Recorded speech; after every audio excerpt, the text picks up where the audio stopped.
حضرت خالد بن ولید رضی اللہ تعالی عنہ اطلاع دی گئی، خبر ملی کہ عیسائی سردار عیسائی بادشاہ 1.5 لاکھ کے قریب فوج لے کر مسلمانوں پہ حملہ کرنے کے لیے آیا ہے۔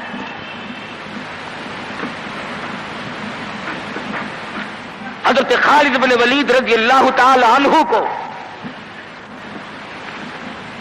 50-60 آدمی دیے، جاؤ بادشاہ کی فوج کا اندازہ لگا کے آؤ، تخمینہ لگا کے آؤ، اسلحہ دیکھ کے آؤ، ان کی تعداد کا اندازہ لگاؤ وہ کتنے ہیں۔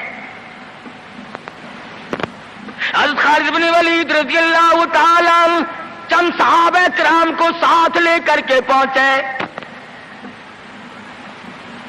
عیسائی بادشاہ کو پتا چلا، اس نے حضرت خالد بن ولید رضی اللہ تعالی عنہ کو بلایا اور کہنے لگا کہ دیکھو جنگ اچھی چیز نہیں ہے، ہم سے صلح کر لو، ہم سے صلح کر لو۔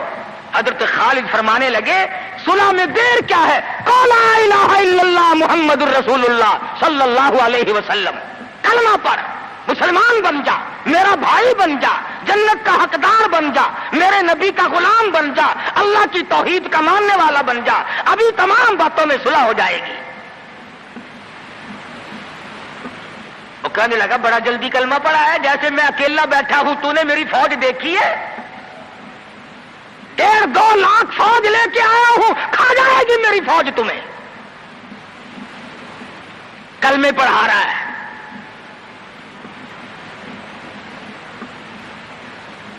حضرت خالد کو کہنے لگا تجھے پتا نہیں تو کس کے سامنے کھڑا ہے؟ فرمایا ہاں ایک عیسائی کافر کے سامنے کھڑا ہوں۔ وہ کہنے لگا ہے کوئی جلاد؟ فوراً تلوار لے کر حاضر ہو گئے، کہا اس گستاخ کی گردن کاٹ مارو۔ حضرت خالد کے ساتھ 2 آدمی اور تھے، انہوں نے یہ نہیں کہا ہے جی اجی ہم تو یوں ہی بات کر رہے تھے جی، اجی آپ برہم ہو گئے، اجی حضور آپ ناراض ہو گئے۔ حضرت خالد نے یہ نہیں فرمایا کہ باہر والوں کو اطلاع کر دو، وہ 50-60 آدمی تو ہمارے ساتھ مل جائے۔ 2 ساتھیوں کو فرمایا اب ایک دوسرے کی طرف مت دیکھنا، تلوار نکال لو، انشاءاللہ حوض کوثر پہ ملاقات ہوگی۔ 3 آدمی 1.5-2 لاکھ کے مقابلے میں ٹکرا گئے، یہ نہ سوچا کہ ہوگا کیا۔ حضرت خالد بن ولید رضی اللہ تعالیٰ عنہ اور 2 ساتھی اور تمام کافروں کی فوج میں گھر گئے، جنگ شروع ہو گئی۔ ابو عبیدہ بن جراح رضی اللہ تعالیٰ عنہ کی خام میں مدنی کریم صلی اللہ علیہ وسلم تشریف لائے، فرمایا ابو عبیدہ تو سویا ہوا ہے، میرا خالد گھیرے میں آ گیا۔ گھبرا کے اٹھے، شور مچایا، لوگوں جلدی کرو پہنچو، خالد گھیرے میں ہے۔ حضرت خالد کی بیوی ام تمیم سنتی ہے، کہنے لگی نہیں مجھے یقین نہیں آتا، میرا خالد گھیرے میں آنے والا نہیں، آ ہی نہیں سکتا۔ گھر میں کھڑی ہو کر چاروں طرف نظر مارتی ہے، دیکھتی کیا ہے؟ وہ ٹوپی جس میں امام الانبیاء محبوب کبریا حضرت محمد مصطفیٰ صلی اللہ تعالی علیہ وسلم کے منہ مبارک رکھے ہوئے تھے، وہ بھول آئے۔ ام تمیم کہتی ہے خالد تو ضرور گھیرے میں آ گیا، تیری ٹوپی یہاں رہ گئی۔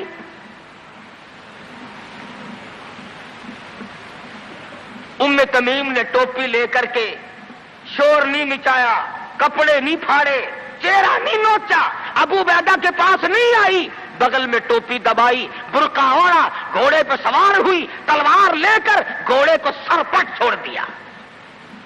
صحابہ دیکھ رہے تھے، ارے یہ کون ہے؟ یہ کوئی جاسوس معلوم ہوتا ہے، اسے پکڑو۔ صحابہ نے گھوڑے دوڑائے، گھیرے میں لے لیا، پوچھا برقع پوش تو کون ہے؟ کہنے لگی نہ چھیڑو، خالد کی بیوی ام تمیم ہوں۔ تو کہاں چلی ہے؟ کہنے لگی میرا خالد گھیرے میں آ گیا، ٹوپی گھر پہ بھول گیا، وہ پہنچانے چلی ہوں، ہمیں دے دے ہم پہنچا دیں گے، تو عورت ذات ہے۔ کہنے لگی خالد کی جو قدر مگر میں جانوں تم نہیں جانتے، جان دے دوں گی مگر ٹوپی کسی کو نہ دوں گی۔ نکل پڑی، آ کے دیکھا تلواریں چل رہی ہیں، گاجر مولی کی طرح آدمی کٹ رہے ہیں، حضرت خالد بن ولید بیچ میں ہے، ام تمیم نے تلوار نکال کر چلانی شروع کر دی، گاجر کی طرح لوگوں کو کاٹ مارا۔ خود حضرت خالد کہتے ہیں اور میرے ساتھیوں، اس نوجوان کو پہچانو، اس برقع پوش کو پہچانو، اس نقاب پوش کو پہچانو، یہ کون ہے؟ جب سامنے گئی نقاب اٹھا کے کہنے لگی خالد تیری بیوی ام تمیم ہوں، یہ ٹوپی بھول آئے ہو پہنچانے آئی ہوں۔ اور کراچی کے مسلمانوں تم نے کبھی سوچا نہیں خالد کے سر پہ نبی کی ٹوپی نہیں، جس میں نبی کے بال رکھے ہوئے تھے وہ گھیرے میں آ گئے۔ آج تیرے پاس قرآن نہیں، تو گھیرے میں ہے۔ وہ ٹوپی گھر پہ بھول آیا تھا، تو قرآن کو مسجد میں قید کر کے آیا، آج تو کفر کے نرغے میں پھنسا ہوا ہے، تو گھیرے میں ہے، تجھے کوئی نہیں نکال سکتا اللہ کے قرآن کے سوا۔ تم کتنی عسکری طاقت بڑھاؤ، تم تعداد بڑھا لو، تم چھوٹے بڑے زور لگاؤ، کتنی تم کوشش کرو، خدا کی قسم جب تک تم اللہ کا قرآن لے کر کے نہیں بیٹھتے اس وقت تک تمہارا گھیرا نہیں ٹوٹ سکتا۔ تم نے اللہ کے قرآن کو مسجد میں قید کر دیا۔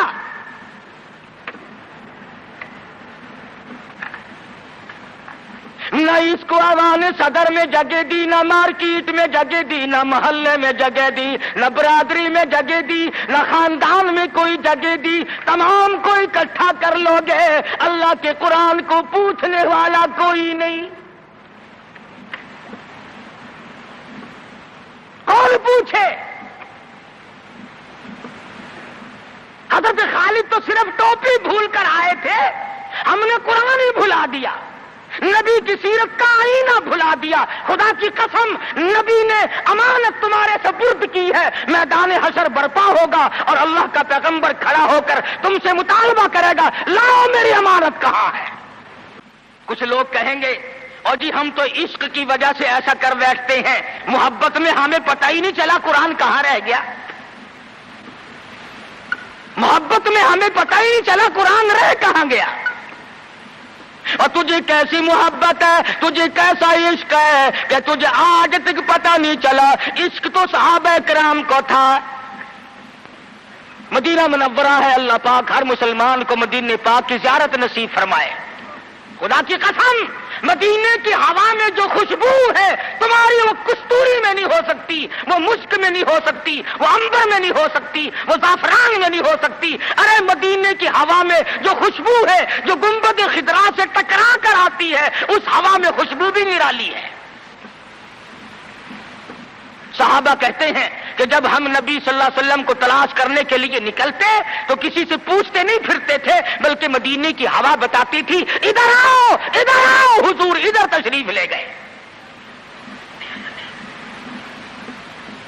مدینہ منورہ میں ایک جنگ کی تیاری فرمائی، صحابہ کرام کا لشکر تیار فرمایا، حضور اکرم صلی اللہ علیہ وسلم نے، جمعے کا دن ہے، صبح کا وقت ہے، لشکر کو ساتھ لے کر کے تشریف لے گئے، 2-3 میل تک رخصت فرمانے کے لیے گئے، دعا کر کے واپس آ گئے، اللہ تمہیں کامیاب فرمائے۔ صحابی ہے حضور اکرم، سب کہہ دو صلی اللہ علیہ وسلم کا۔ آؤ عشق کی بات تمہیں بتاؤں، حضور اکرم صلی اللہ علیہ وسلم نے روانگی کے وقت فرما دیا، توجہ کرنا، لشکر کو رخصت کرتے وقت فرما دیا، اور میرے دیوانوں اور پروانوں اور میرے جانثاروں بات سنو، پہلے جھنڈا جعفر طیار رضی اللہ تعالیٰ عنہ کے ہاتھ میں دینا، پھر جھنڈا عبداللہ بن روا کے ہاتھ میں دینا، پھر جھنڈا اسامہ بن زید کے ہاتھ میں دینا۔ حضور کے کلام کی مراد کو اگر صحابہ نہیں جانتے تو کون جانتا ہے؟ سمجھ گئے صحابہ کہ جعفر طیار شہید ہوں گے. یہ جو حضور نے فرمایا پھر اس کو دینا پھر اس کو دینا، حضور صلی اللہ علیہ وسلم کے کلام کی، فرمان کی، ارشاد کی مراد اور منشا غرض و غائب صحابہ سمجھ گئے کہ جعفر طیار شہید ہوں گے، اور پھر عبداللہ بن رواح بھی شہید ہوں گے اور اسامہ بن زید بچ کے آئیں گے. صحابہ کا تجربہ تھا حضور کے کلام کو سمجھنے کے لیے.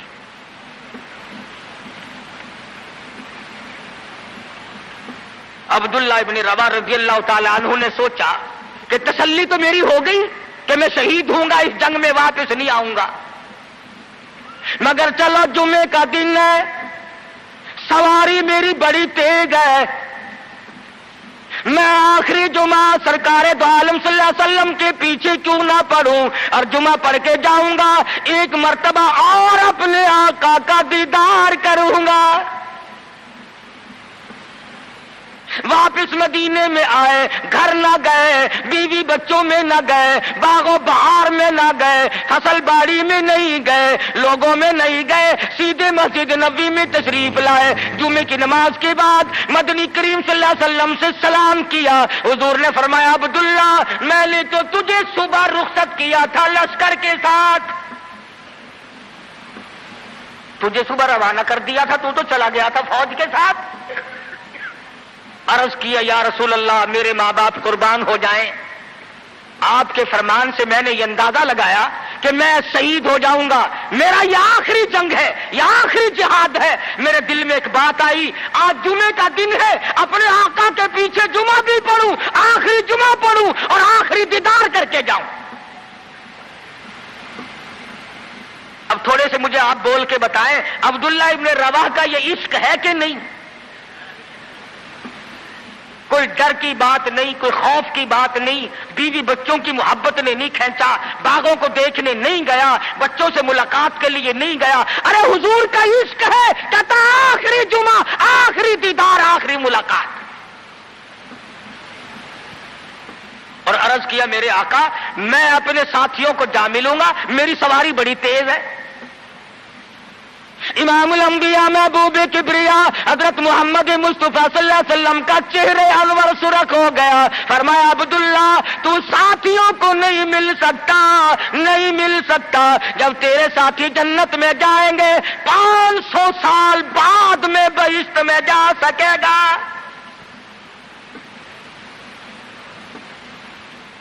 کیوں؟ اس لیے چاہے تم عشق کے تحت آئے، محبت کی وجہ سے آئے، جذبے کی وجہ سے آئے، جمعے کے لیے آئے، میرے دیدار کے لیے آئے، میری ملاقات کے لیے آئے، جب میں نے رخصت کر دیا تھا میرے حکم میں تاخیر کیوں کی؟ پتہ چلا عشق بھی وہ مقبول ہے جو حضور کی غلامی کے اندر ہو. غلامی سے باہر جو عشق ہے وہ عشق نہیں، وہ فریب ہے، وہ دجل ہے. آج آپ دیکھ لیں، نام دیکھو، شکل دیکھو، نام ہوگا عاشق رسول اور شکل دیکھو تو خدا کی قسم بالکل ایسا معلوم ہوگا جیسے اندرا کا بھتیجا ہو.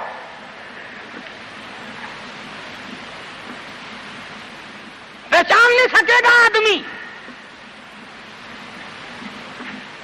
کیا کر سکتا ہے آدمی شکل میں؟ صورت نہیں، سیرت نہیں، لباس نہیں، اخلاق نہیں، کردار نہیں، تمام چیزوں کا تختہ نکال کے رکھ دیا ہے.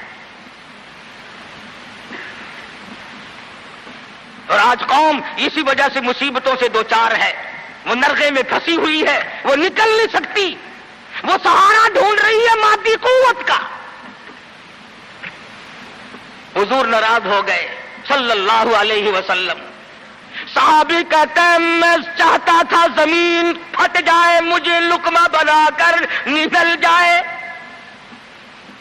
صحابی کہتا ہے مجھے زندگی تلخ لگنے لگی، ہائے میرے آقا مجھ سے ناراض کیوں ہو گئے.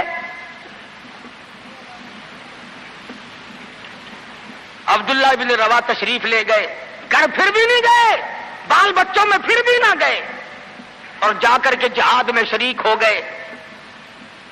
3 دن گزر گئے، کوئی کوئی چیز حلق میں نہ گئی، کمر سیدھی نہیں ہو سکتی تھی، جنگ سخت تھا، لڑائی شدید تھی، تلواریں چل رہی تھی۔ عبداللہ بن روا فرماتے ہیں مجھے بھوک لگی، سیدھا کھڑا نہیں ہو سکتا تھا، مجھے یاد آیا میرے تھیلے میں گوشت کے خشک ٹکڑے موجود ہیں، میں ان کو منہ میں لے کر ذرا چوسنے لگا، مجھے مدینے کا باغ یاد آیا، مجھے بیوی یاد آئی، مجھے اولاد یاد آئی۔ اے نبی کے دیوانے کا طرز زندگی دیکھ۔ صحابی کہتا ہے میں نے انگلی حلق میں ڈال کر وہ بوٹی باہر نکال دی، کہا اچھا میں تجھے کچھ کھانے کے لیے دینے لگا ہوں تو یہاں بیٹھ کر گھر یاد آیا، کھڑے ہو گئے اور فرمانے لگی اور میری بیوی اور تمہیں طلاق ہو، اور میرے باغ بہار جاؤ، اسلام کے لیے وقف ہو تم، آج کے بعد میرے نہیں۔ کسی نے پوچھا کیا کہہ رہے ہو؟ فرمایا ہاں ہاں، نقشہ سامنے کیوں آیا؟ آخری وقت میں دنیا کا نقشہ میری آنکھوں میں کیوں کھینچا؟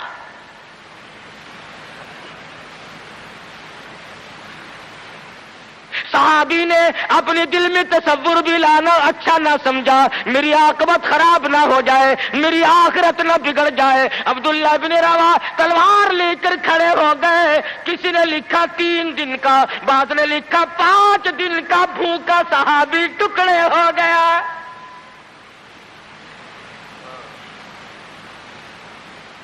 یہ تھا عشق جسے عشق کہا جاتا ہے، لیکن حضور کی اندازہ لگاؤ حکم میں تاخیر کی وجہ سے 500 سال بعد کو بہشت میں جا سکے گا، اور جنہوں نے حضور کے احکام کو سرے سے ٹھکرا دیا، سرے سے ماننا ہی نہیں، انکار کر دیا، اب یہ فیصلہ تم کرو، اب یہ فتویٰ تم دو کہ وہ جنت میں کب جائیں گے۔ امام الانبیاء محبوب کبریا حضرت محمد مصطفیٰ صلی اللہ تعالی علیہ وسلم کے دیوانوں نے حد کر دی، پروانوں نے حد کر دی، جس صورت سے بھی ان کو لگایا گیا اسی صورت سے وہ آگے بڑھتے رہے۔ فاروق اعظم کی حکومت ہے، سب کہہ دو رضی اللہ تعالی عنہ۔ مصر کے علاقے میں کافروں نے ایک سازش بنائی، لڑکیوں کو ہار و سنگار کر کے کوٹھے پہ کھڑا کر دیا۔ پروگرام مسلمانوں کو پہلے معلوم ہو گیا کہ مسلمان فوج کے کلچر کو تباہ کرنا چاہتے ہیں، مسلمان کے اخلاق و کردار کو برباد کرنا چاہتے ہیں۔ فاروق اعظم کو خط لکھا، اور راستہ کوئی نہیں فوج کے گزرنے کا، ایک ہی راستہ ہے، اور اس راستے کو خراب کر دیا گیا، اس راستے میں کانٹے بچھا دیے گئے، حسن کی دولت بکھیر دی گئی تاکہ مسلمانوں کا دل خراب ہو۔ ارے یہ کافر کا بھی عقیدہ ہے کہ اگر مسلمان کا پاؤں پھسل گیا پھر یہ جہنم سے اڑے نہیں ٹھہرتا۔ فاروق اعظم رضی اللہ تعالیٰ عنہ نے خط کا جواب دیا اور صاف صاف لکھ دیا کوئی پریشانی کی بات نہیں، ساری فوج کو اکٹھا کر کے قرآن کی آیت سنا دو، ساری فوج کو اکٹھا کر کے قرآن سناؤ۔ چنانچہ کمانڈر نے، سپہ سالار نے فوج کو اکٹھا کیا اور قرآن کریم سنا دیا، وَقُلْ لِلْمُؤْمِنِينَ يَغُضُّوا مِنْ أَبْصَارِكُمْ وَيَحْفَظُوا فُرُوجَكُمْ ذَلِكُمْ أَزْكَىٰ لَكُمْ إِنَّ اللَّهَ خَبِيرٌ بِمَا يَصْنَعُونَ۔ مسلمانوں، اپنی نظروں کی حفاظت کرو، اپنی ایمان کی حفاظت کرو۔ اگر تم کنکھی آنکھوں سے بھی دیکھو گے خدا تمہاری ساتھ ہے، وہ تمہاری تمام حرکتوں کو دیکھتا ہے۔